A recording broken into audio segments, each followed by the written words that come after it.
Okay, everyone, welcome to Raising the Bar with myself, John Cooper, and we're back today with Jon Wedger, part 3.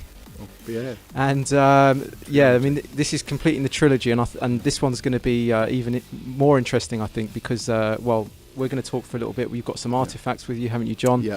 I've actually found some things online where, like in Hollywood, music industry, celebrities talking about this sort of stuff, and it's now I'm noticing it all. It's like now I've scratched the surface. I can see all the symbolism coming up to the surface.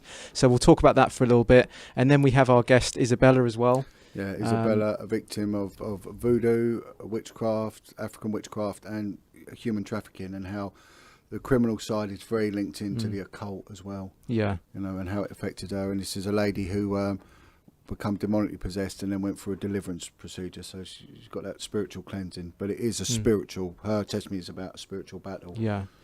So we'll be talking to her, at the end of the show. But yeah, so John, how shall we tie the loop on where we finished off last time? Yeah, I mean, last time we was going on about satanic ritual abuse, and its prevalence in the UK and how it's very, very difficult to infiltrate. But it's the influence that it has. And once you start, I mean, the Reigns list is such a powerful document in that respect. It's never been discredited. It's an acronym for Ritual Abuse Information Network Support.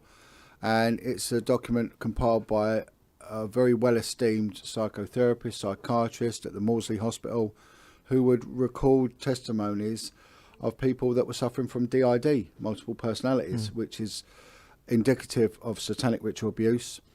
You've got to understand victimology. You've got to understand why this happens. And there's a thing called mind control, and it's becoming popular culture of MK Ultra. The FBI have admitted to using it, and it sort of predates that. The Nazis were involved in it as well. And it's a way of really determining people's thought process for the rest of their life. And it's understanding the mind. And if you expose a kid at a very young age to extreme trauma, and we're talking extreme trauma. So these children, they have their will broken. They are submissive to their parents because there will be brutality, there will be extreme discipline, there will be sexual abuse, there will be rapes, there will be sexual abuse by the mother. So already the brain is getting very, very distorted, and what we would deem as abhorrent for them becomes normality. I've spoken to victims of satanic abuse that as children were made to perform oral sex on a pet dog. I spoke to one girl whose father would train the cat to lick the little girl's vagina, and she was then encouraged to do it herself, and she, in the end, that's what she would do. She would get the cat and put it down on the vagina. Another girl was made to perform oral sex on their pet Jack Russell dog while the adults would watch.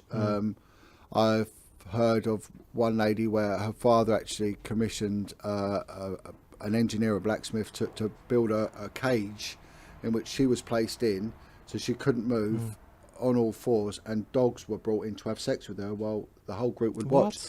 So can you imagine what that's doing to your mind? What that is really twisting the mind. The children are drowning. Water is a massive element. It's really used, and hopefully Isabella will allude to these water spirits that are used in demonology. And what we're seeing is so many religions in the world, and they vary. Okay, there's deity worship. Some are, multiple deity worship. Some are monotheistic, and some are, polytheistic, or whatever the word is. But Satanism, it seems very consistent.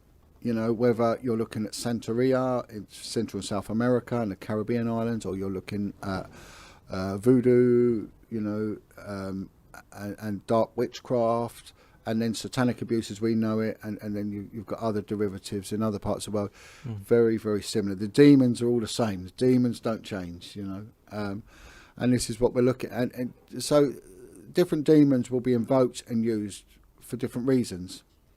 And they will be pleased in different ways, So sacrifice may be used to please a certain demon, and the reward for that could be that a person wants a business deal to come off. It might be that they want promotion. It might be they want revenge, because we're talking about people that the essence of Satanism is pure selfishness. And when you look at people like Anton LaVey, what they try and do is sugarcoat it and make it very, very acceptable. So Anton LaVey started up the Church of Satan in the 1960s, and it started in California, and they brought out the Satanic Bible, and the Satanic Bible outsold the Holy Bible 6-1. So it shows people want to know about this thing, right? And they have their manifesto. The Church of Satan was like a political party, and if you was to listen to this manifesto or read it, you think, my word, this is like the perfect political party.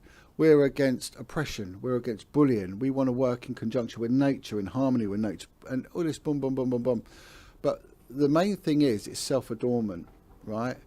And it's what is it? Do as thou wilt, be the order of the game, or whatever it is. So as long as you're not hurting anyone, go ahead and do it. And that might sound like, well, that's quite reasonable and acceptable, but it's not. It isn't. And these things. Why is that not reasonable? That in that concept alone? Because it sounds good, right? But do as well, you're the judge, you're the arbiter. Right. Do you know what I mean? Yeah. And if you've got a twisted, distorted mind, how do you know that that's not hurting someone?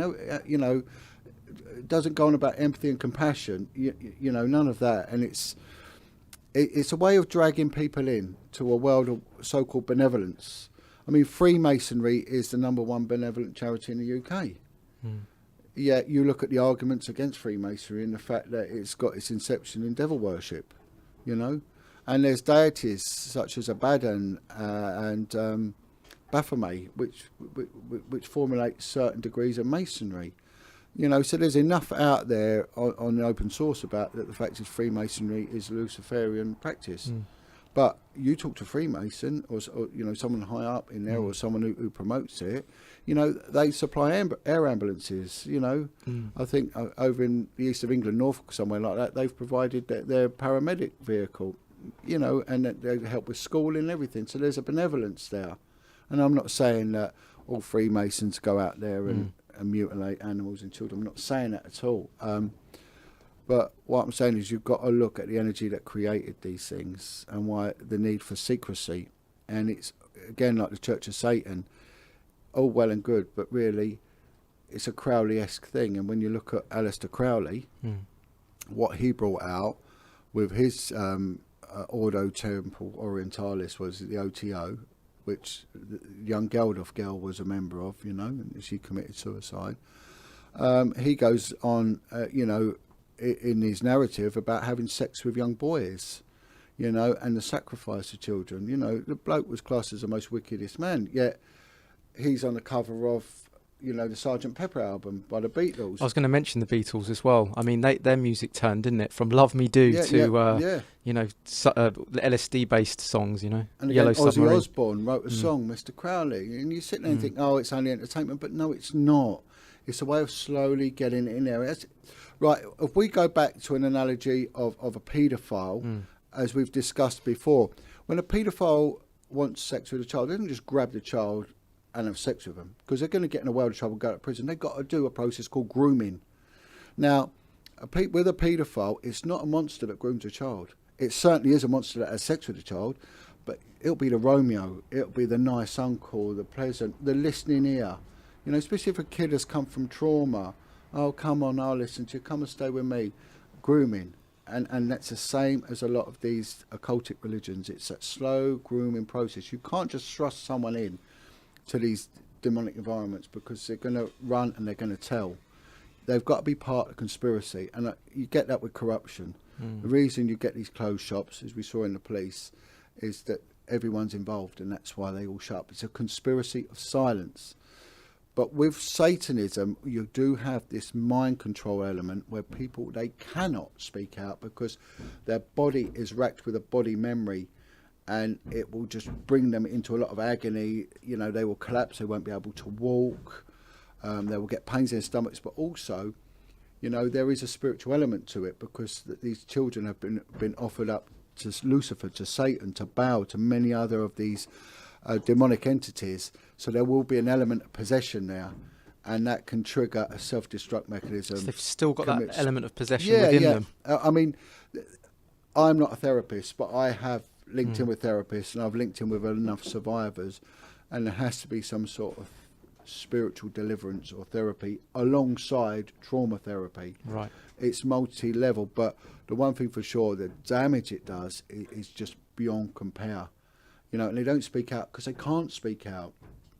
I was hoping today to produce some paintings of a victim of horrific satanic abuse, because one thing they can't do, they can program the child not to talk, and they do that through torture, right? But they can't program them not to draw. So art is very, very important, and these memories do come back. Usually they get into middle age, because there is that mental stability that comes about. But throughout their lives, there'll be a reason why they kept ending up in bad relationships, why they were always ruining, self-sabotaging relationships, while there was a need for self-destruction, for alcohol, for drugs. You know, why they couldn't go to certain places, why they kicked off on certain characters, certain people. And they have no idea. But at some point, the memories start oozing out. And when it does, it's debilitating for them, you know, and there's certain triggers might occur. But they're getting to an age where they have got less stability, so it becomes a safe place. But how do they silence the person? Well, you associate silence with extreme trauma. And what the brain does, they have no real concept of where memory is. Now, again, I'm no expert on this matter, but I did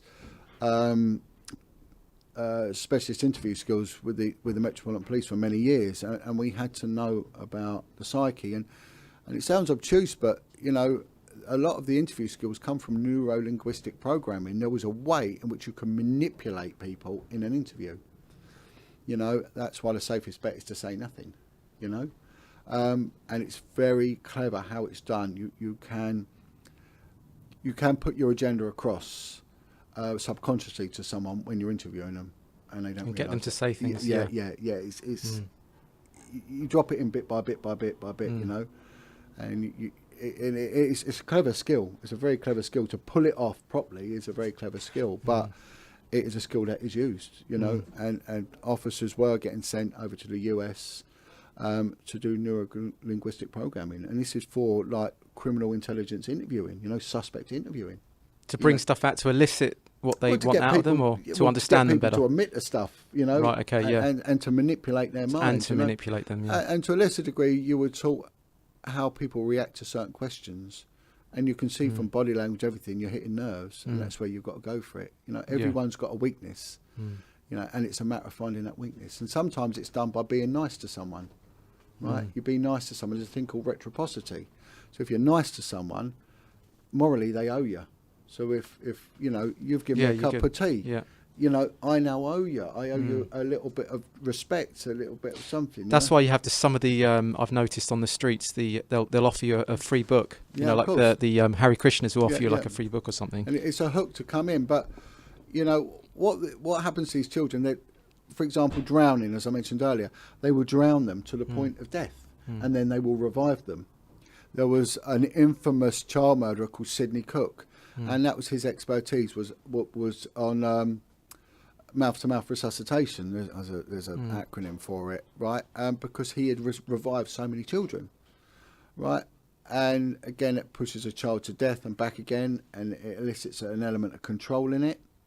They will electrocute the children, so electricity is used. What are they getting from that, though? I don't understand. Trauma. Is it? But so, what do the adults get from this? Just the control, or is it to actually the result is to traumatise the kids for mind control purposes? Well, the devil does things for more than one reason. Right. Right. So, sex with a child. Well, why would they want to do that? Why would anyone want to have sex with, for example, a 2-year-old child? Sodomise a baby. Why? In the name of God, it physically doesn't work anyway, and the pain and the distress to the child is just unbearable. I mean, if you left a dog outside in the cold and it's scratching at the door crying, it does your head in. You're like, oh, let that dog in for God's sake, you know. So how can they cope with a child screaming? Because these are twisted, perverse people. So not only do they enjoy it, and that's a key element, they do it because they enjoy it.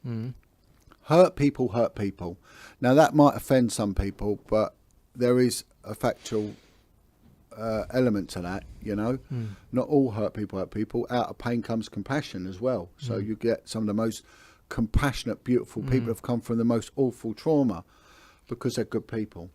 But when someone is hurt and damaged inside and they've not had any healing, which is a key thing, healing, and healing comes out many things. Justice is a big element to healing, and that's why our criminal justice system must be on board with this, but unfortunately it's not. But when you're hurt inside, what will make you feel better is someone else's pain. So if you're outside in the cold and someone's in the warm, you coerce them to come out and feel the cold with you, and that makes you feel better.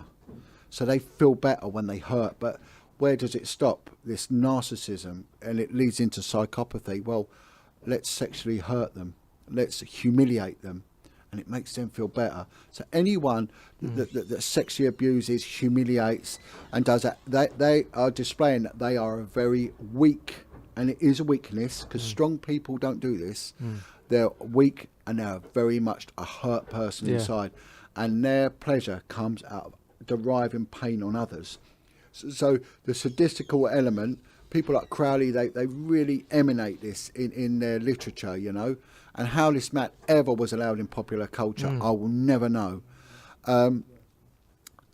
So the pleasure will come in the sadistic element, the perverse element of defiling something that is pure, and the spiritual element, because the spiritual gods, the demigods, the demons will derive strength from defiling and shattering that spirit of that child.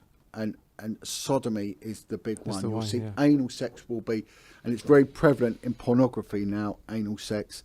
That is a way of, even in a Kabbalistic thing, it's destroying the lower chakra, the base chakra. And there is a lot of research into the fact that that is a part of mind control as well. I was going to say, is it okay to flash something up? Because I've actually found a video. I don't know if you've heard of this guy, but his name's Max Spires, and I've just got... Yeah, I'm aware of Max. I don't know if you've seen this. But, he died in Poland, didn't he? Yeah, that's right. But I've just got this here, and I just thought we'll flash this up, because it's exactly what you're talking about here. Trauma begins in the womb of the mother, and then the child is then taken away from the mother immediately, and then there are a number of different ways to traumatize, to split the mind of the child, so that it creates altars, maybe like a honeycomb, a beehive honeycomb.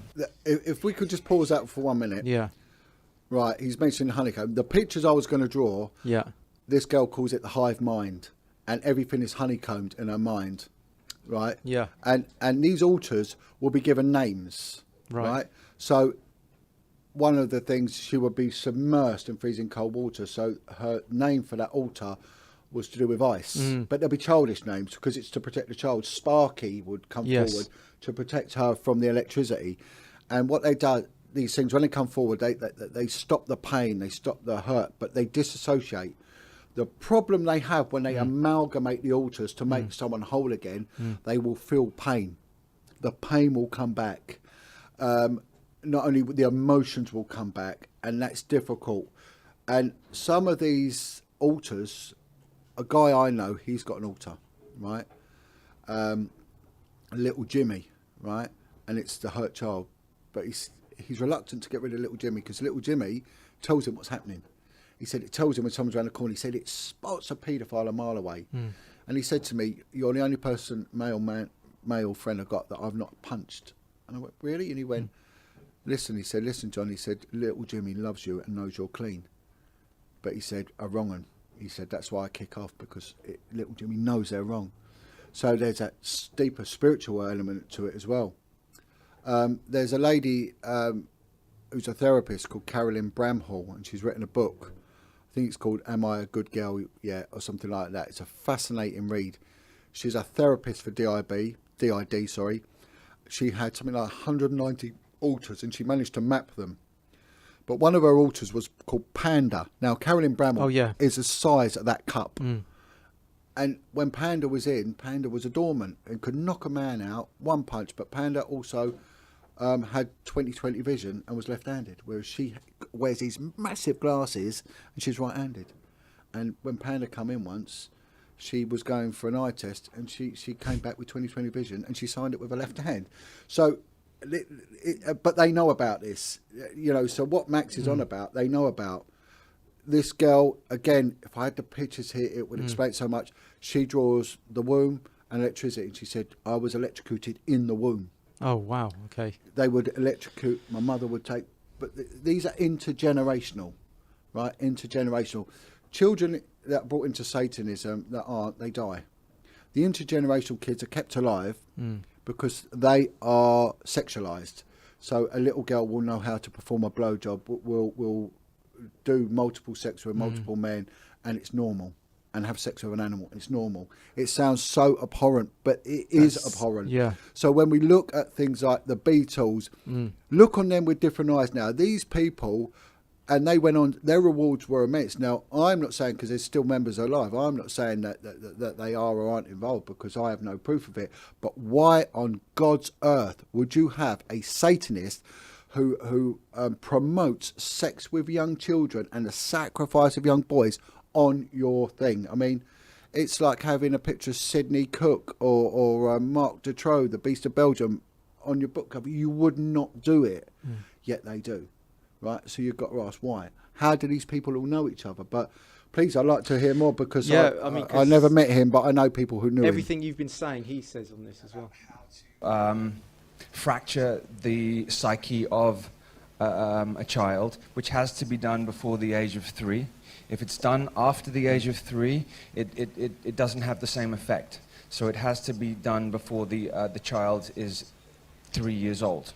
There are a number of different ways to do it. One of the most efficient ways, which is 99% used in fracturing the mind, is electric shock treatment. Yep. This information is not new information. I think some people believe that this information was around and just began at the Second World War. Now, yeah, again, that's what I said about the war. Yeah, they knew it. The intelligence services knew it.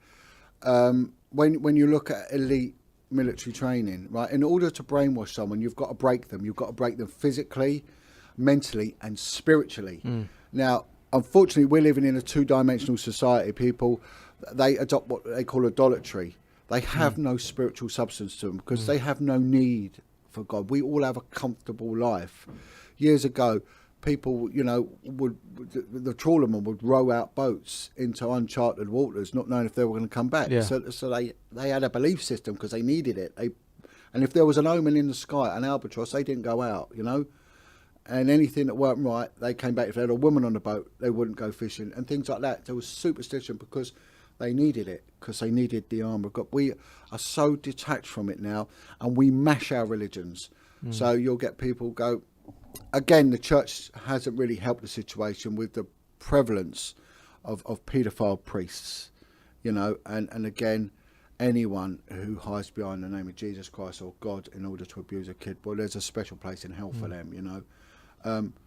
But it's taking people away from them, from God. I've spoken to people that are desperate for some healing. You know, they've been abused in a ritual environment, but they were abused also by priests, right? Priests abused them and then read the Bible out while they were sodomizing them, you know, and then called them dirty and made them do penance after they were made to suck the priest's penis, for example. So are you going to get that person into a church to be blessed by a priest? Well, it ain't going to happen. No, not after that. And this is another part of it. I disagree, but you can see with Max Spears, this man is a multiple. You can see. Well, you can see he's quite lobotomized in his speech, isn't he? So well, he has to be. Yeah. You know, you can see that this man probably is a very, very tuned warrior as well. You know, so people will be used for many things. So there'll be children will be used for prostitution. Yeah. Some will be used for surveillance, for memory skills, but the intelligence service will use them. He actually comes. Can I play a bit more? Because I think he talks about how some are used for assassins. Even. Yeah. Well, you can see he's a multiple. You can see that he is. The information about how to fracture the psyche of a child, which has to be done before the age of 3. If it's done after the age of 3, it doesn't have the same effect. So it has to be done before the child is 3 years old. There are a number of different ways to do it. One of the most efficient ways, which is 99% used in fracturing the mind, is electric shock treatment. The reason behind fracturing the mind is so that when the mind is fractured through trauma, whether it is sexual trauma, whether it is physical trauma, violence, the mind fractures itself and creates an amnesiac barrier around that, so that you don't have to keep reliving the experience over and over again.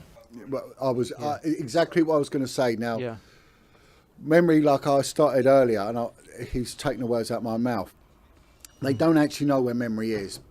But what they think is memory is all over the surface of the brain, kept in little, I don't know what, version of the cloud, all over the brain. So if I get whacked in that head, if all my memory was there, I'd lose my memory. But if you lose your memory, your memory tells your organs what to do. You've got muscle memory that tells me to do that. And also where you live and all that. Amnesia, will come in, but on all levels. So it's stored everywhere, so that doesn't happen. But what happens is also you learn from your mistakes. So if that's boiling hot and I pick it up, my memory will say, don't do that, right? And you might, before someone goes near it, they might get a bit of a flashback. Oh, my God. And it's a healthy thing. But extreme trauma isn't a healthy thing. So if these extreme traumas were all over the mind, and this is where mind control comes in, you will be accessing them in daily life. So that's why you see some people on the street, they're a bit crazy, and they shout and scream because they're accessing trauma all the time. Right. But when it's extreme trauma, you can't do it because you will collapse.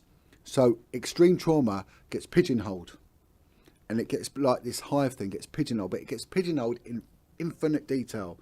So when you do access it, it is photographic, right? And that's why people, when they do start getting the flashbacks, they are of such immense detail, smell, taste, touch. So it's put away. And then what will happen is these things will only be accessed through trigger mechanisms. So it could be certain words are said and things like that. Well, it's funny. I mean, I could just play the last part, and then what I've got next is I've found where celebrities have just started, like in an interview, just frozen zoning or glitched out. Or just, and it's just incredible. Someone's done a compilation. And what you'll also see, and Isabella can mention this as well, is when people are possessed. Yeah. And when an altar comes in or a demon comes in, and you will see them change. Yeah. And the main thing is the eyes go. Right. The eyes just go. And sometimes it might be a stare, but it might be a total blackout of the eyes, which I've experienced myself, a total blackout, not in me and someone else, but also the voice will change as well. You'll get a different voice. Why is it? Have you noticed that some of the people like Ted Heath, they almost have beady eyes, like black beady eyes? Do you think that's because they've possessed that spirit? Possession. Yeah, it's a demonic and demonic possession. It's look. People always say, "What a load of nonsense." Well, if it's a load of nonsense, why is it alluded to in all the biblical books, all the books of worship? In every single culture, it's about demonic possession and everything else. The films, The Exorcist and things like that. Why are they doing that? Yeah, it's not from imagination. Of course it isn't. It goes on. And to a lesser degree, we can all be oppressed by things, And then you've got intergenerational stuff, sins of our fathers. So you can have an intergenerational curse. And that could be that your family are a load of alcoholics and you've got this proclivity. And again, it could be learnt behaviour, but sometimes if a kid's detached from it, like they've done with twins, they end up living these parallel lives and the same sort of abuse mechanisms. Well, how is that? Because it's subconsciously or it's spiritually programmed into them. Yeah. But we're losing our way in the Western culture because we have no need for God. But you go out, to the equatorial regions and these remote regions of the third world, it's alive and it is well, and it really governs a lot, and it goes into politics and it goes in. And Haiti is a classic example of somewhere. Haiti, you're taking, the slaves have come from West Africa where voodoo is practiced. They've been taken over to the New World, to the slave world, Central and South America and the Caribbean islands. And, their slave master would not allow it. It was all done under Christianity, and they were whipped and beaten if they were shown to any element of their old lifestyle. So They weren't allowed to speak their own language. They weren't allowed to worship their own religion. So what they had to do was be very clever about this and then morph it into a veil of Christianity. So you've got things like Santeria. They will have Judo-Christianic saints, but they will just be veils for the voodoo demonic saints, and then you will see the same ones like the Leviathan, like Baal, but they will have different names. You know, so Leviathan will be called a thing called the Mammy Water, which Isabella will speak about. Yeah. And they will have different jobs. One will be to do with wealth, one will be to do with the justice system, corruption, and you will see that the articles that I will display a bit later, how they are used to invoke certain demons, and you can buy these things. God, I'm always a bit worried to get it out. Yeah, you know, we pray before we do anything. We pray afterwards with it. But there are, but you will see this, and of course the entertainment industry, you know, it's got now a reputation for being very vile and a lot of perversion in there, which we saw with Jimmy Savile. But yeah, I'll play the end of this. Then what I want to do is I want to flash up where some of these celebrities have just glitched. You know, this is only another. So after the Second World War, the Nazi scientists had refined the technique of how it should be done. So what they did was, in these amnesiac barriers, they then can place triggers, symbols, colors, hand symbols, sounds, to then access the particular altar that has been created through the trauma. So you could theoretically create an assassin or a spy or or an actor or a musician within these and within the altars, and the person who went whilst in the altar would have no idea that they were anything else but that. I mean, what is interesting, he's gone on about mind programming with assassins. Now that goes further back. You know, we go hundreds of years prior to that, and I can't remember which. It was a Turkish leader. It was one of that part of the world. Assassin comes from the word hashashin, so they would get killers on hashish, and they would give them copious amounts and cause extreme paranoia, and they would send them out to war, and they would do damage. But we see that now with child soldiers. So we've seen it with the Biafran War. We saw it in the war in Sierra Leone.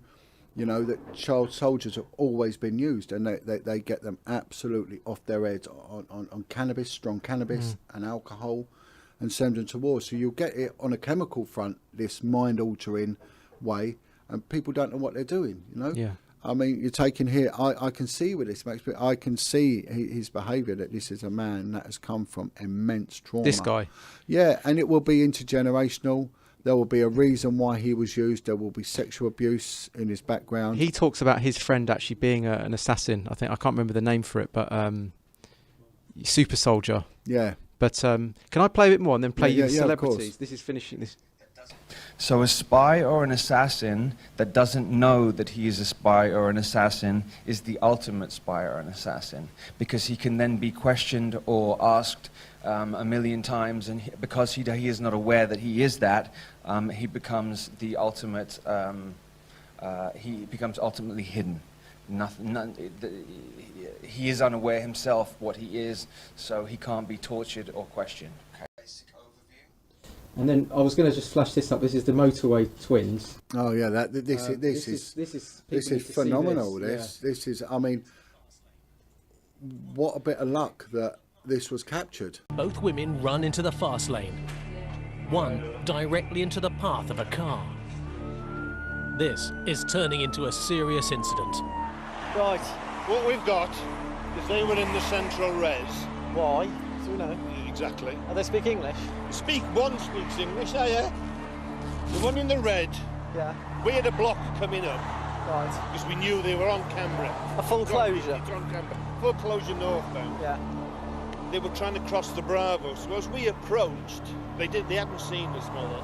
The red one's got knocked down by the red car over there. I've got an ambulance en route for her. Right. She seems all right, but I'm not a doctor. She has been knocked down. Is she the one that speaks English or the other one? She's going to run it. Oh, Whoa! Gets hit by. Mike Alpha, Mike Alpha. She gets we hit need by an ambulance. HGV. Senior Yeah. officers to the scene. We've got 2 possible fatals. Well, they classed it As as a she ran fatal out, already. You he know. tried to grab her instinctively. Luckily for him, her jacket came off, or else he'd potentially have been in the carriageway as well. She was obviously struck by the HGV. Once the first girl had run out, the second one, for some reason, also decided she was going to run out into the traffic as well. She goes on to kill a man as well. Yeah, I thought apparently she kills Hammer's someone the blood next was day in or with a hammer, something. yeah. Initial shock. Look, she gets hit as well. You can't believe that 2 people have just done that in front of you. Oscar Tango 3-3 on arrival. Both females have ran out into the carriageway. First female has been hit by HGV in lane 2, serious injury. Second female has been hit by a small vehicle in lane 1. Got 2 serious casualties. We're going to need air ambulance. Shh. No, come on, my love. Come on, you've hit your head. Calm down. We are the police. We are the police. Calm down. Yeah, and the doctor's en route. It's okay. Calm down. She appears very disorientated. She's unconscious initially. I mean, you can see the damage to the vehicle, the windscreen and the roof as well. The majority of people don't survive collisions when they've had an impact like that. I'm trying to make sure you're okay. Right. Where's Paul? Oh, shit.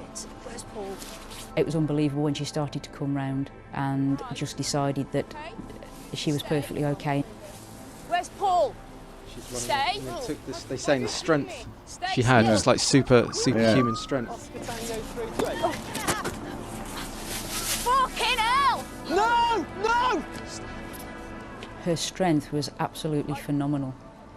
The only time I've dealt with people with similar strength are those people that have been on drugs or under the influence of alcohol. Stay! Stay there. Calm down. Calm down. Calm down. Calm down. Come here. Calm down. Calm down. Calm down. Yeah, pedestrian on the Calm safe down. boat.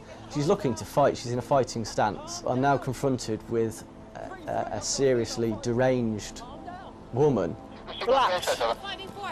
Calm down. They're high on Chill. something. Calm down. We're police. Police, look. Police. I suspect that Police. deliberate on behalf of the Yeah? Police. Grab her. I was joined by a member of the public who happened to be a retired police officer who offered his assistance, which was gratefully accepted. We thought we'd be able to restrain her with 3 of us, but the strength was just phenomenal.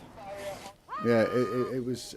I'm surprised that because this really opens a door to something so bad. So do you think these are altars, basically? Well, 100%. You know, these are very, very demonised girls. You know, and what their background is, I don't know. But My friend said they came from an Irish brainwashing cult or something yeah, like that. yeah. I mean, And then I was just going to flash this up as well, John. Just I've just got this here queued up. Yeah, it's a difficult title.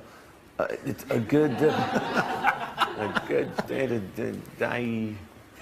But I suppose it's because you had kind of a good day, and if you would have died, well, so be it. Is that it? That's right. That's a good explanation. Have a sandwich, and let's go shopping. Yeah, die hard. That would have been at your chosen time. Well, it's about, it makes about as much sense. A good, or maybe there is a good day to die hard. well, they're placating him, aren't they? Making excuses. I mean, Britney Spears. Had a view that would Yeah. test a lot of people. She shaved her head off. Illness in the family, a breakup, this spasm of publicity about what happened from Mexico to London. It was pretty rough, yeah. Yeah, it's kind of weird. Ah, weird. Hello. Yeah, It's like she's being snapped out of the she's- programming. She's flipping an altar, Yeah, or she's going into her programming. yeah. You know? That's probably what the Mickey Mouse Club was about as well. My MK Ultra. And what you'll find is these people intermarry. They don't outer-marry. They don't. Yeah. She won't marry a plumber. That's why she was Time. married to Justin Timberlake. They Of both course. came from the, and then she's shaving her hair off. Yeah, yeah, of both came course. from the Mickey Mouse Club. Yeah, you know. And again, Justin Timberlake, and then she then cuts her hair off. People follow it. So it shows how the influence these people have. They refuse to accept the And music. this, you know, you said about the eyes. Yeah. So that's where I come in And I Her- keep her your eyes just go- emotions. They and I deal black with your out. Yeah, I emotions mean, over here. look But at when that. it comes time Yeah. for business, I implement what you told And some of them me. actually freeze, John. Like they actually. Starting next Saturday night. But folks, I want to take you to the world premiere of one of his new videos called Berserk. Take a listen. It's headed for the top of the charts. Was that the great Rick Rubin who was helping produce that with you, Marshall, when you did that? Yeah, sorry. Live TV. Live TV freaks me out a little bit. No. Yes, I'm sorry. What was the question? But it's been a heck of a ride, to be honest. I really can't complain. That looks like a freeze frame. Yeah, I was kind of. He just holds that pose for. I found out I was injured. I mean, had surgery. And their rewards, you know, are massive. That they go on to be in all places of privilege, power, and position, and yeah, and that was just it. So I'm guessing they're kind of mind control victims, probably, right?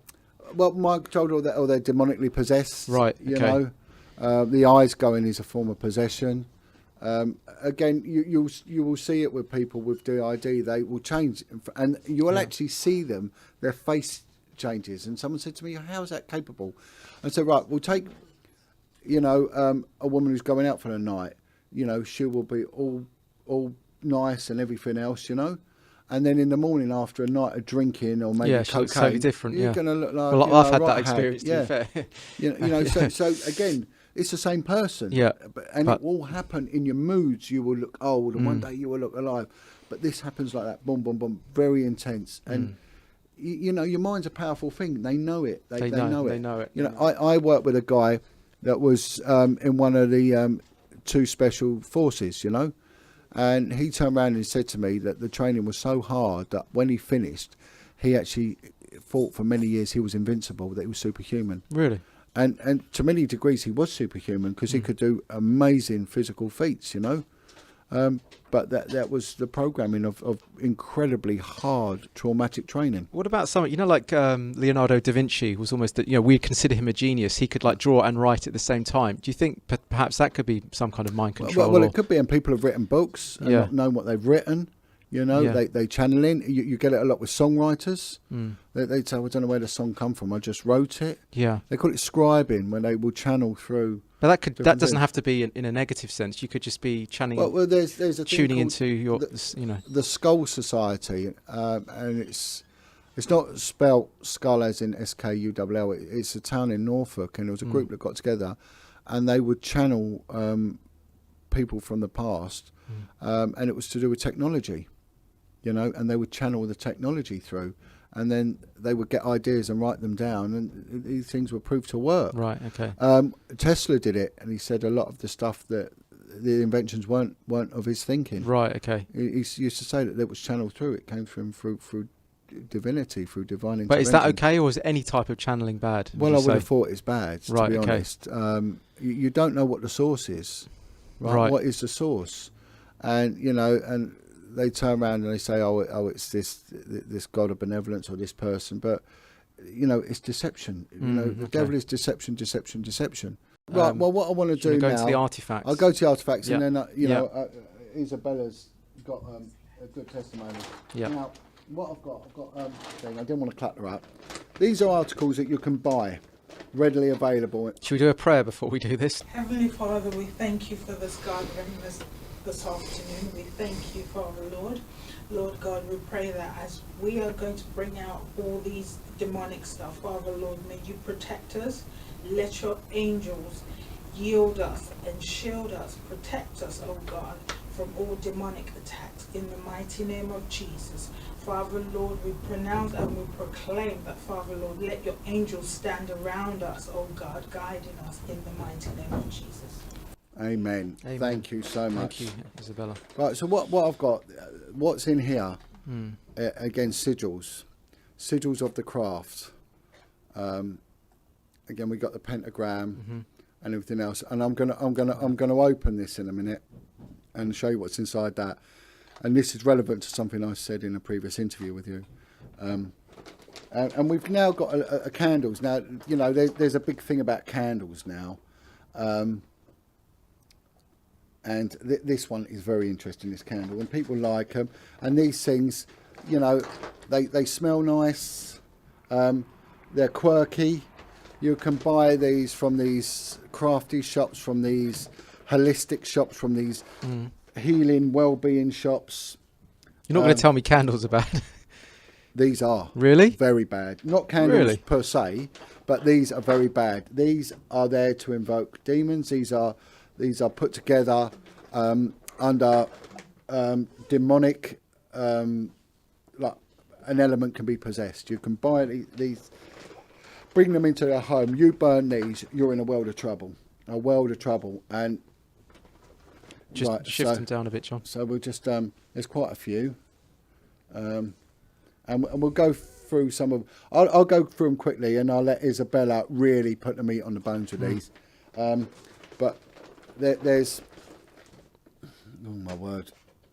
Oh, that one, Isabella will mention that thing. It looks like a potato, and again you think, well, that's funny. They smell nice as well, you know, which is the bizarre thing about them.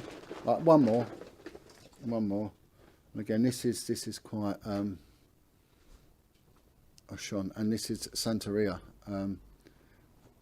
Right now, in an interview I did, which brings me on to this in a minute, an interview that I did with yourself. I don't know whether I mentioned a guy called Darren Jeffries.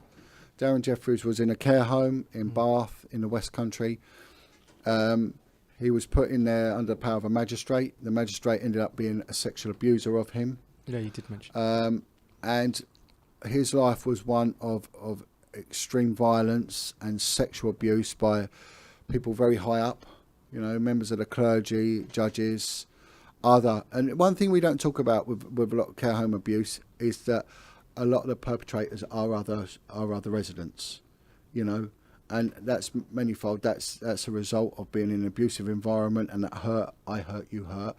Also, you've got a lot of boys that are growing up hormonal, very sexual, a lot of testosterone, so I need to release it, right? So there'll be an access to that, and also those in charge, they will push it because they enjoy it. They enjoy watching boys bugging each other, beating each other, and there'll be a sexual violence to it.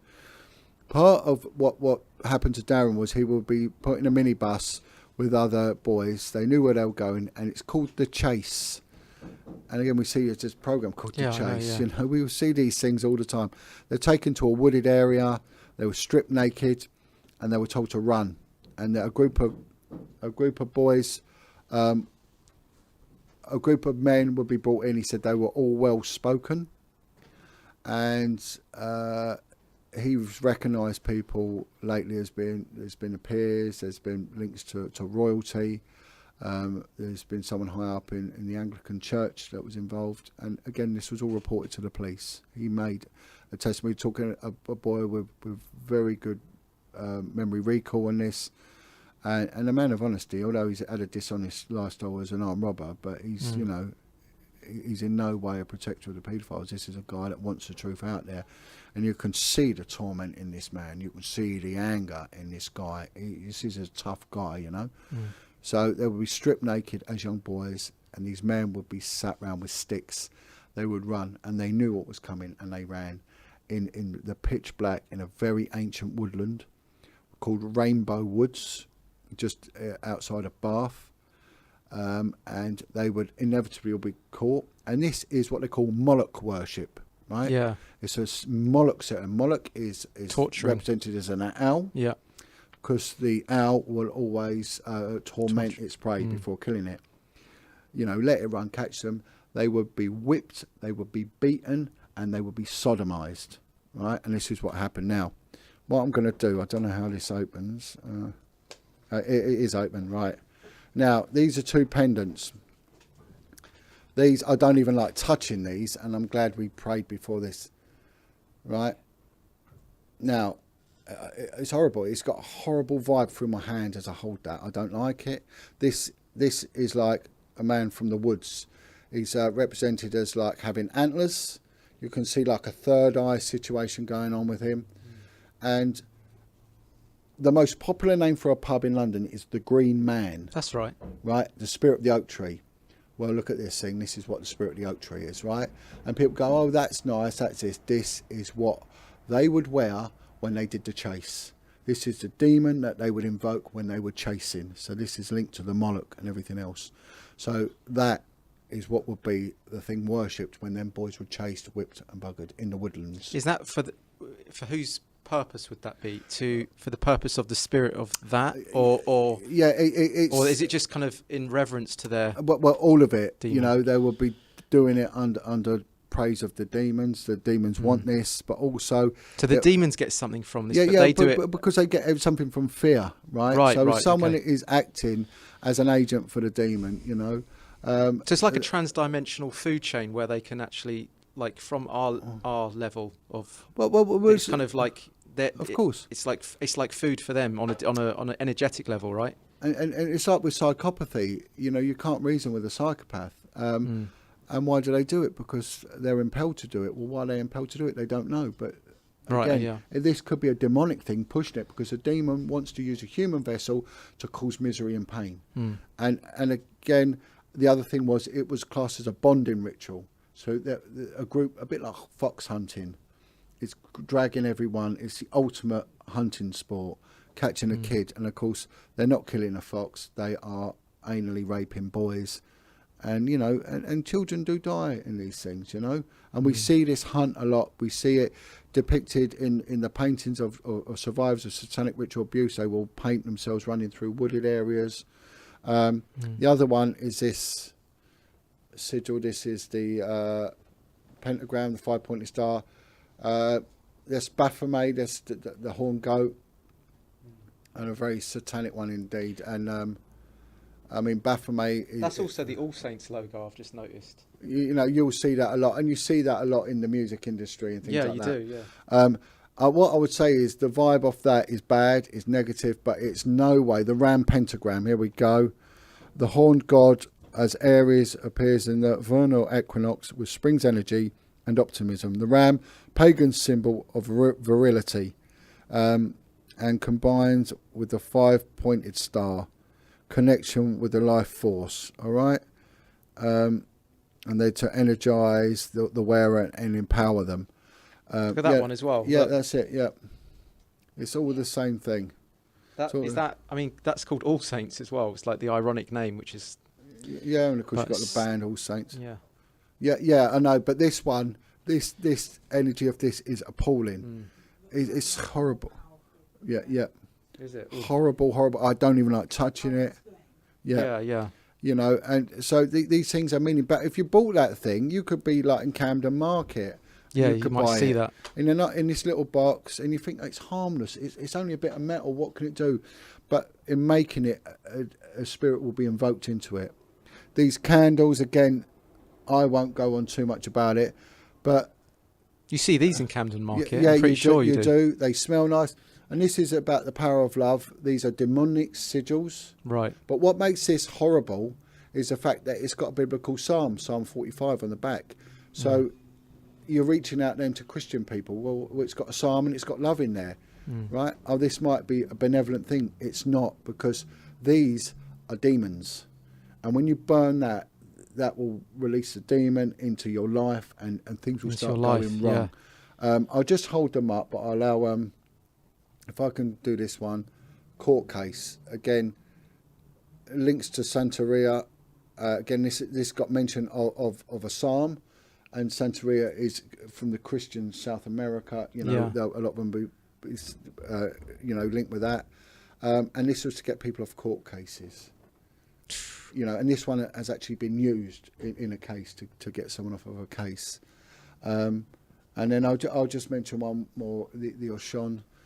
Santeria thing, and in Santeria, again, it portrays itself as a benevolent religion, and you know, they will spit rum, or called accordiente. It's a high alcohol drink, and cigars used a lot. Of course, Jimmy Savile always had a cigar on him. You know, cigars are always used for like a smudging thing in these things, and the person will be brought in, they'll put in white, and they invoke a possession.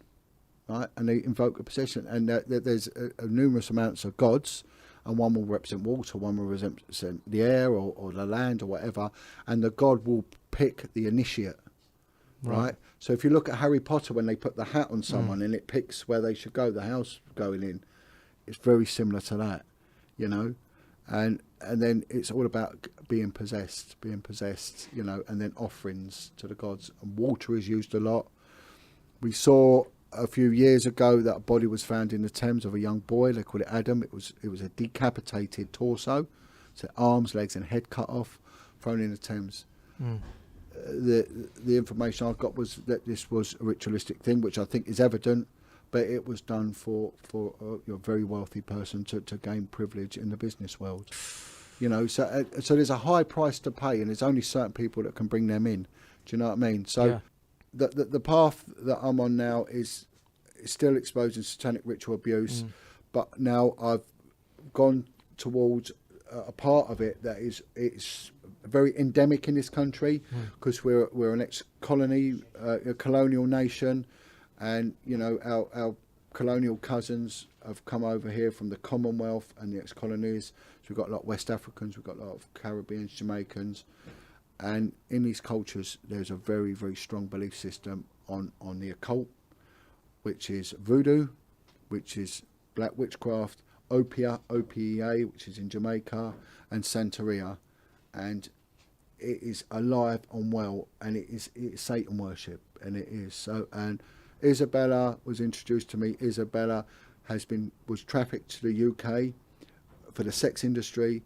As a very young girl, she was placed under a sex ritual in Africa, and she undergone this ritual which would invoke a sex demon into her. She was brought over, placed into prostitution and pornography, and in doing so she did develop a possession and got very involved in the crime. But she got away, she got delivered. She's a strong Christian now, and she wants to sort of highlight what's going on, expose what's going on, and encourage people, empower them to speak out. Yeah, brilliant. What it is. So, thank you so much. Thank All you right. so much. Okay, my story actually started from Africa in the north, Nigeria. It's called Abuja. That's the capital. That's Fulani, which is actually the capital. What actually happened was I did a sex ritual, right? There's a thing where it's called Mami Water. It's actually, it's sort of like they symbolize a mermaid here in the Western, but it's not really a mermaid. It's sort of linked to Leviathan. Have you ever heard of Leviathan? Yeah, I've heard of Leviathan. So Leviathan actually deals with the water. It's a water serpent, and it actually deals with lies. A lot of it in the church, people actually deal with it because where there is leadership in the church, that's where Leviathan is. And my story actually started initially with me actually doing a sex ritual. How that actually took place was I met this girl and she said to me, "You're very pretty, are you a virgin?" And I went, "Yes, I am a virgin." And I remember literally, she said to me, "Come and meet my auntie." And I was like, what's going on? So when I got there, they actually made me have sex with this guy. And I was literally, after I had the sex with the guy, they took the sheets. They took the sheets with the blood. And they literally took that and went and offered it to the demon, the water demon. What actually happens is when they do offer like a blood to a demon. Who's they? Sorry, Isabella. Okay. And how old were you at the time as well? I was only 14 years old. 14, I was only yeah. 14. Sorry, I'm a bit nervous. It's all right. No, you're fine. It's kind of you're natural. Sorry, yeah, no, it's fine. Yeah. I was actually 14 years old at the time. Yep. Right. And the lady who had said to me, "Come to the house." I went to a specific house in Abuja, right? And in that house, that was where I literally had to sleep with a man. But there were two ladies, and these ladies got me to sleep with this guy, and the two ladies took the sheets. Did they force you to have sex, or did you want to? Or I didn't want to have sex, Yeah. but they sort of talked me through that. If I have sex, Yeah. I will be getting money. Guys would love me. Anything I wanted, I could get in life. Basically, I would become wealthy and rich. And I thought, wow, this is amazing. So I went and then I slept with the guy. But before sleeping with the guy, I was very, very anxious. But this guy was actually, he changed face right in front of me, right? He was a demon. It wasn't actually real, but he looked real, but it was actually a demon. And he comes from the water. That's why I talked about mami water, which signifies mermaid. And I slept with him, and the two ladies came in, took the sheets and the underwear, and it had my blood in it. So what they did was they offered it to the goddess, like they went to the sea, and then they offered it, they did a ritual. So what that means is my DNA is now linked to the demonic world. Is actually, so wherever I go in the world, right, that particular, any demons or any occultic person would know myself. So by doing the ritual I had a sex demon. I didn't realize, but I noticed that something changed in me straight away. And what actually happened prior to that, my mother has been trying to get me to England for so many years, and she could not get me to. Immediately I did the ritual, everything just changed immediately. I got a visit to come and join my mother over here in England. So I come in, but as I come in, my mother and my stepfather introduces me to, this is where my grooming started, to this guy who was living in the estate. He was a demigod, right? And he had an occultic thing. But at the time, I wasn't aware of this as I got So this whole time, you weren't aware of what had been going on and what was happening to you? What was happening. And your parents didn't know either? Absolutely. I believe my parent did know, because my mother actually has been involved in the voodoo. Right. That was how she was able to come into the country, because she actually did certain rituals herself. There's also Ancestry Curse, which I was experiencing. So at a particular time when I came into the country, my mother did not tell me, but she brought me in here to actually have sex, but I wasn't aware of it. She brought you in to have sex? That's right, with men. It was so your mother's actually part of this whole... She was actually a part of the whole plot. And she actually was married to a Yoruba guy who was involved in voodoo, right? And so from Nigeria, a Nigerian guy. And what had happened, they introduced me to this pedophile guy that was living in the estate in the same block on the 3rd floor. And I was being basically treated like a house help. So I remember running away from home. But to cut the story short, I literally ended up to the point where the man said to me, come and into my house, because my mother and my stepfather introduced me to this particular pedophile guy. And he said to me, come over, and I went. I was really crying one day. I went there, he groomed me, he had anal sex with me. His penis was so, I've never, coming from Nigeria, I've never experienced, I know about, having sex in the vagina. I don't know about anal sex. And this was where he groomed me to actually have sex with him. And he gave me weed and everything. But what had actually happened was when I had the sex demon inside of me, right? I became possessed because he had his sperm. One of the things, when demigods, when they are released into whether your vagina or anally, what happens, the sperm is actually still alive, right? It comes alive because they half gods and half humans. So when it down there started spinning, it just started spinning. Inside you? No, I mean my vagina and also inside of me started spinning. It's like... As he's having sex with you? Yeah. And the sperm that he released, it started spinning. I started spinning. I'm always wanting sex. So I've gone from not wanting sex to wanting sex all the time. So all the time, he groomed me. He told me it was okay. He was my friend. And he said, you're a big girl. This is what we do over here in this country. And from there, I came encounter with different people who was all working together, both in the sex industry and as well as to do with drugs and everything. And I was being taken to clubs or to house parties. I wouldn't know who I was going to see, but when I got there, I'll be having sex with, I was actually possessed at this particular time.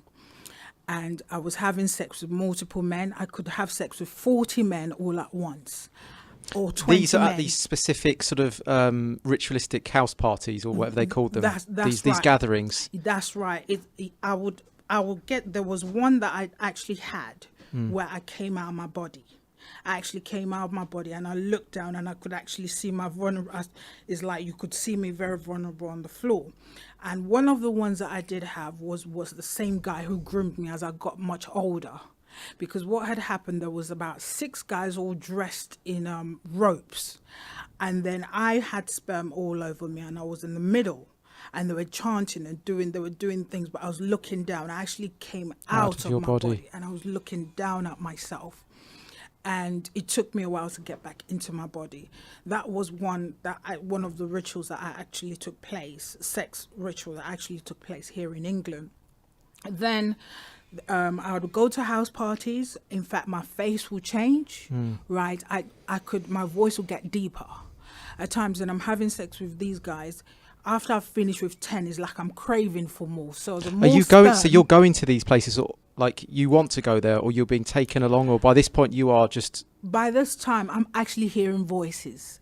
Voices. There were even times where I would be at home and I would think someone's calling me and I'd be like, Mum, did you call me? Sister? And they'll be like, no one's I can actually hear people calling me and talking to me. So what was inside of me, the demons... Remember when I had the blood? So my blood signified a DNA for the demonic world. So what happens is the demon, they can communicate with me, right? So for example, if someone's lying to me, I know that they're lying to me. So they were actually talking to me. Like literally, I don't mean voices in my head. I mean literally actually hearing them, like a person talking, right yeah. now. So a lot of the times I would go, is like when I was going to the park, I would be somewhere, right? Or I'll think of something. Oh, I want to smoke, because at this point in time I started smoking weeds to sort of calm, the feelings down and the voices and everything. And a lot of the times, if I thought I wanted weed, someone will call me out the blue. And then I would literally go. And when I went, but they wanted sex. A lot of the guys that came to me were all occultic people. Most of the guys. So what happened was, every time I was sleeping with a man, the occultic person will get promoted. So for example, an occultic man comes to me and he wants to be a manager or wants to be promoted. He will then ejaculate inside of me and then he will get the promotion straight away. So I was basically used just to make money for the demonic world. And for example, if someone came to try and love me, right, to be with me, I didn't like it. To the point that when I did the ritual, there's a thing called, spirit husband. You actually get married to a certain spirit. A demonic spirit marries you, means that no man can come in and show you love. They have to either be an occultic, sleep with you, mistreat you, beat you, and just treat you basically like trash. Otherwise, the demonic entity will put a blocker on it and not allow that guy in. That's right, exactly. So a lot of the times when I went to the parties, I was actually being instructed, and also they used a certain girl, right, who was at my school, who used to bully me, but she was acting like the mistress. So she would tell me, oh, there's a party here, this man likes you, but she'll be collecting the money on behalf of me. So a lot of the times I was being sent to the party to sleep. When I got there, most occasions, I didn't know that I was going to sleep with the guys. But as it kept on happening, I realized there was always going to be sex. So sometimes I'll be walking down the road and the man would literally see me and the man would literally be beeping the car. It's like I was vibing through sex. It's like you smelling. Men could actually smell sex from me. And a lot of the times I'll be walking on the road. If I was with somebody, the men will actually give me vicious look, like as to say they want to rip off my clothes. It was that bad, to the point that even pastors used to come to my house and ejaculate right in front. It's like something took over them. So I could look at a guy. At the time, my eyes, when I was possessed, my eyes was like snake-like. You couldn't stare at me the way you're staring at me now, Mm. because it's like what was inside of me be talking to you. Right. So it really took hold of my life. And at times I'll sit in the house and I can hear things moving in the house, and it's quite frightening. And I know that there's a demonic presence in the house. I went to churches could not help me because a lot of them were occultic churches. And I finally got the help when I met up with an advocate worker who was working for a particular church called Pillar of Fire. At this particular time, I didn't actually want to go to church because I'd had bad experiences, just like how John explained, you know, if the pastors or the priests are really, you know, they've shown that they're really horrible, or they've been, you know, masturbating. Why would you trust a pastor? You know. So when I was being told, give this man a chance, Pastor Patrick, Pillar of Fire, it's a Pentecostal church. I went in there and I got my deliverance. The first time I got my deliverance, 6 demons came out of me, right?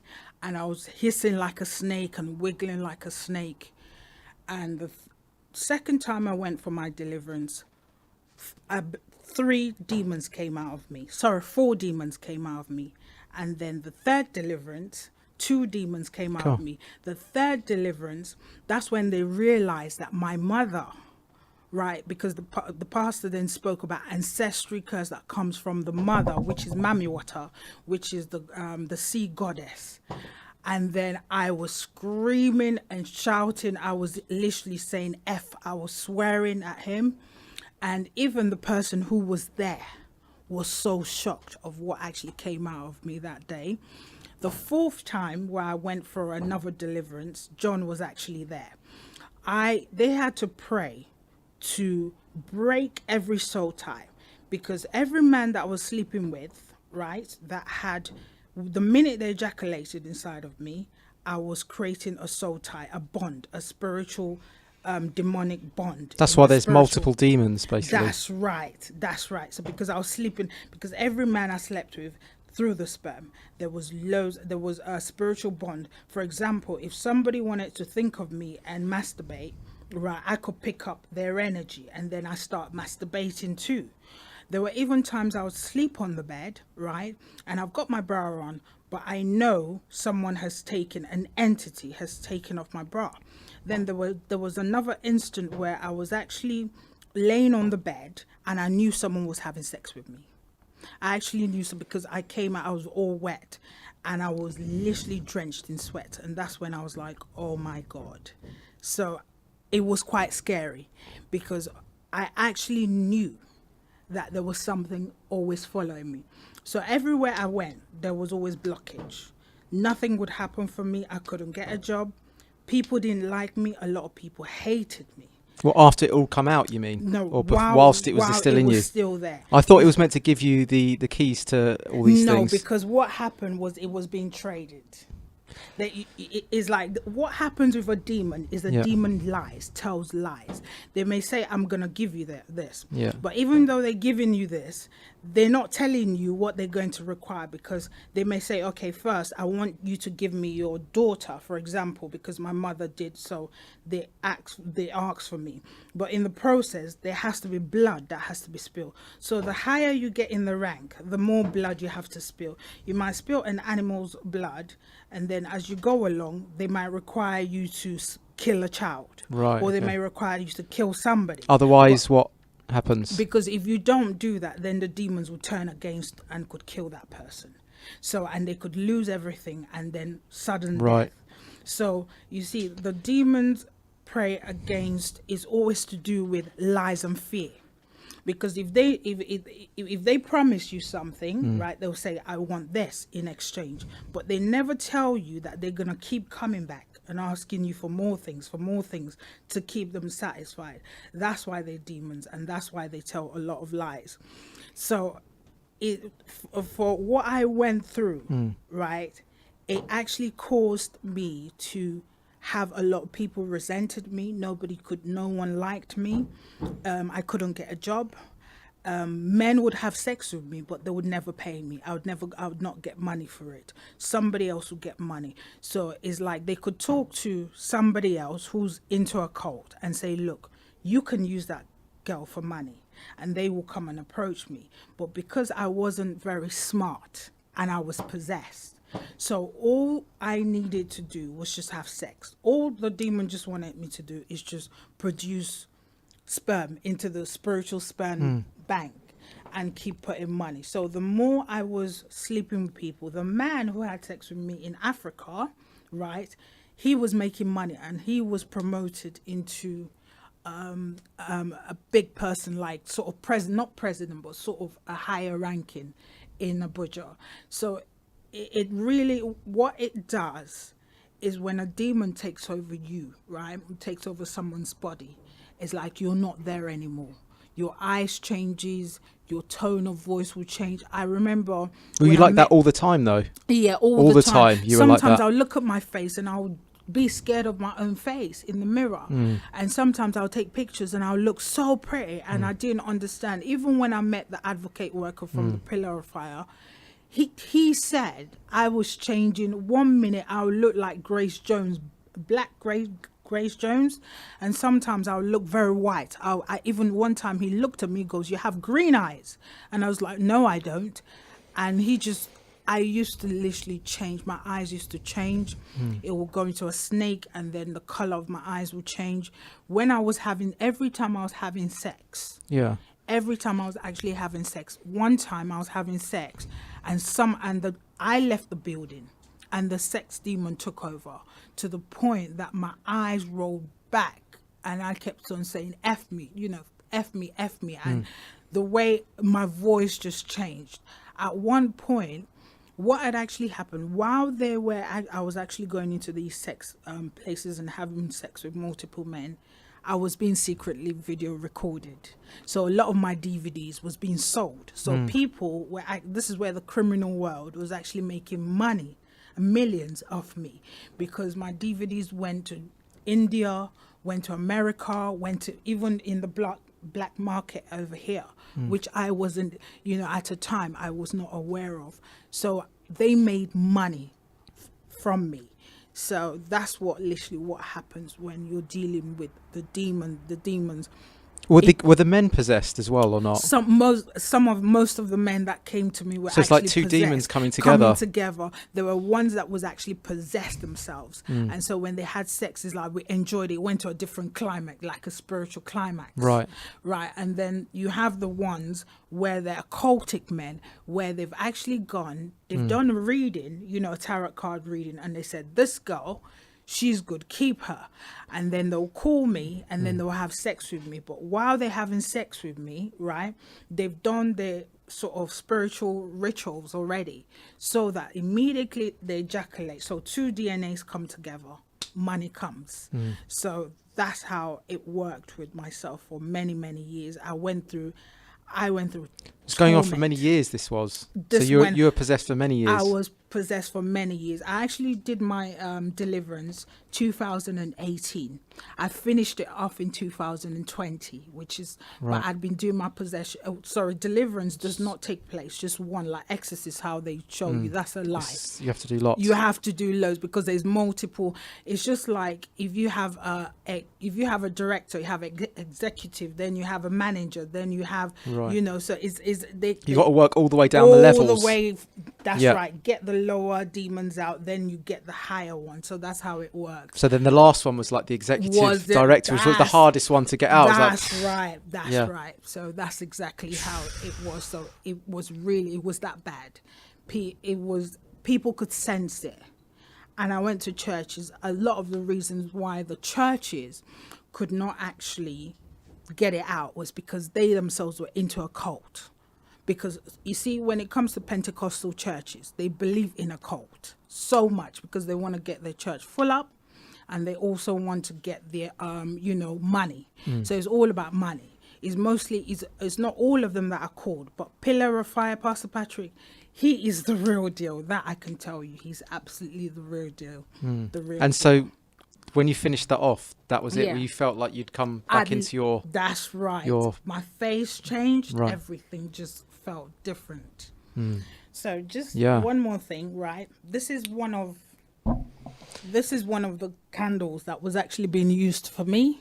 So when you're in these gatherings and Yeah. they're having sex with you, Yeah. like you're aware that it's going on some Yeah. of the time. Some of the times you're not aware. You're out of your body. Let's Yes, say. that's right. But you're also kind of enjoying it because they programmed you to be able to want it more and more, right? Absolutely. So that's it. Through the demonic entity or through the right. trauma as well. That's right. That's right. More sperm, more sperm, more sperm. That's what it So wanted. you were like you're craving that at the time. That's it. I'm craving it. If whether it's coming from vagina or whether it's coming from anal or whether it's coming from oral, I was just craving sperm. It's Right. just sperm. That's all I just wanted. Nothing. Even if it was really hurting you, didn't mind. It's sperm. It's like I would transform and I would leave my body, and then the demon will take over, and it's called incubus. Right. They put incubus inside of me. They put an incubus. What does that mean? Incubus. Incubus is actually a sexual demon. It can be used to make money. Right. Yeah. So that goes inside. That's what goes into you as you come out your body. That goes in, and so you're not really aware of it half the time. No. Okay, and then they would put these candles that would they burnt one of these candles. This Yeah. was what they burnt, right, for me. And what happens? This is a legua. This one actually, what it does is it actually causes your life to go down. It causes your whole life to go down. So basically, nothing works for you. Everywhere you go, nothing works. That's what this does. That's what this. Why would you want to light it then? This is what they lit for me. To make sure that your life was just squashed, so low down, right? Where I wouldn't go nowhere in life. This is the one they used for me. Oshiri, that's to do with water, which is the Mami water spirit. Yeah. They use that in West Africa as well. So that's Oshu. They call it Oshu, but in the Yoruba land it's called Oshiri.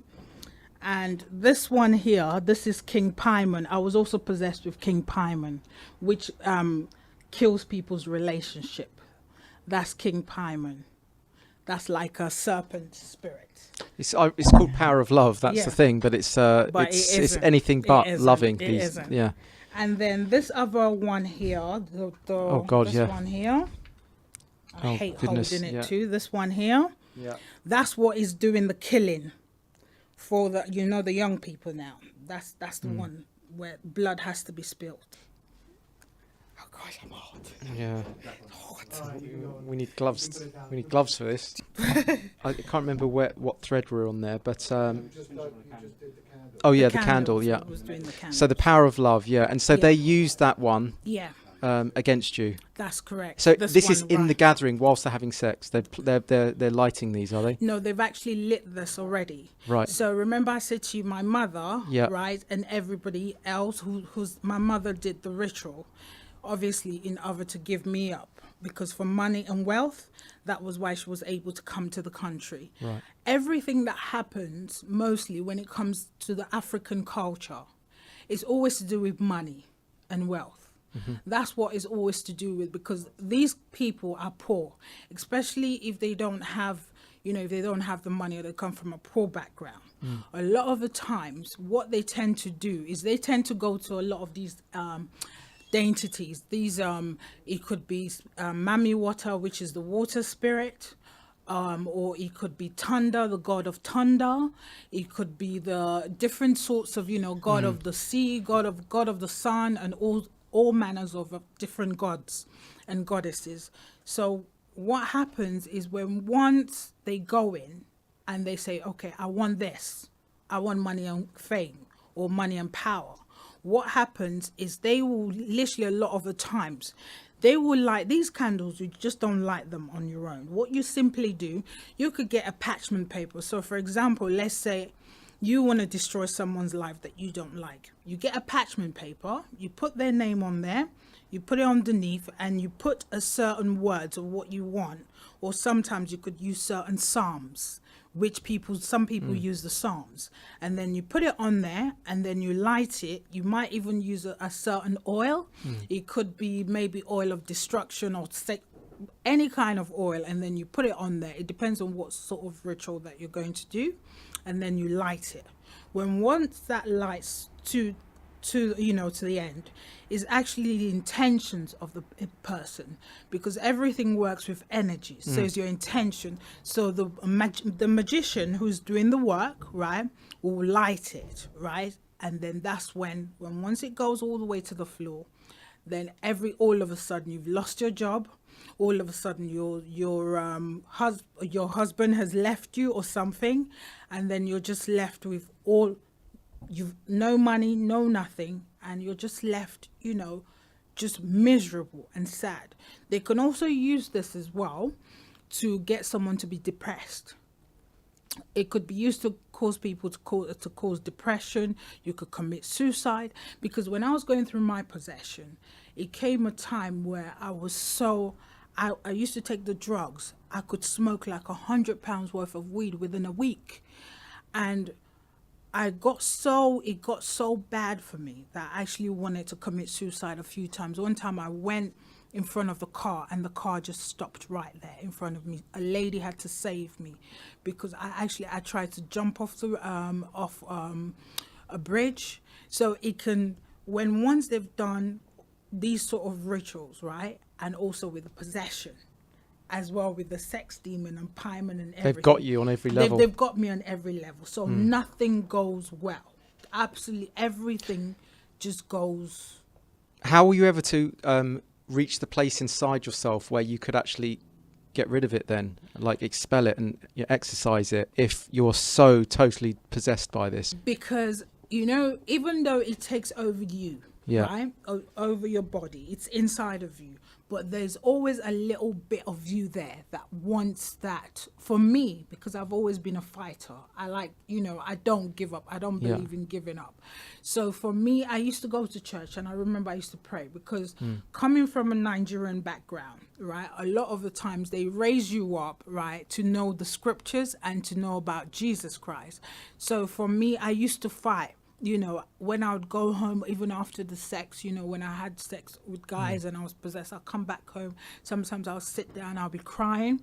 But as well, what the demons actually love is the crying, because they like the depression. The more you cry, the more they're sitting there and they're laughing and they're like, we've got her. Because I would go home, I would cry, and sometimes I'll pray to God. I'll just be like, God, just help me. I don't know what to do. I'll literally pour out my heart. And I used to run to churches, but nobody helped. And a lot of the times when I would go to these churches, me as a demon that was inside of me, I know another demon would know another demon. So when they're trying to put their hands on me, I'm thinking, move your hands. You're a demon. How can you try a demon coming to try and cast out a demon from me? So it never worked. It needed someone, right, who was truly of the light of God to actually come in and be able to take that away. But the first thing that needs to be done is one must want the help, because some people are demon possessed, and the trauma of everything has taken hold of them, that they're in tears, they can't get over it, and they get stuck where they actually like where they are. They want the help, but they're not willing to put the effort to want the help. I wanted the help.